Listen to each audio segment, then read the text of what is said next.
Herkese salam.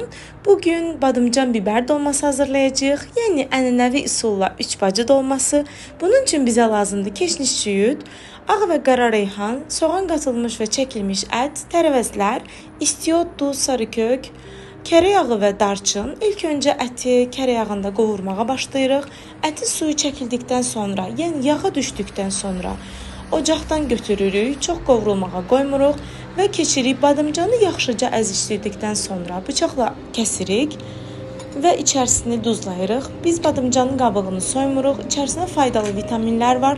Daha sonra biraz da duzla əzişdirdikdən sonra keçirik pomidor və bibərin içliyini çıxardırıq və keçirik içliyimizə.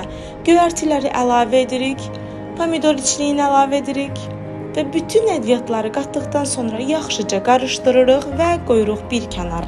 Duzlanmış badımcanın acı suyunu çıxartmaq üçün biraz da əzişdiririk və içərisinin toxumlarını bacardığımız qədər tökürük və daha sonra keçirik ərzaqları yağda möhürləməyə.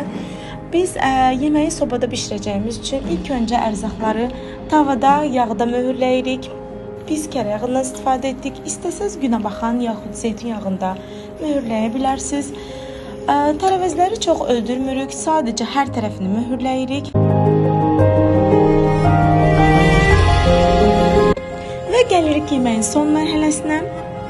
Biberləri, pomidorları və eyni qaydada badımcanların içliyini doldurduqdan sonra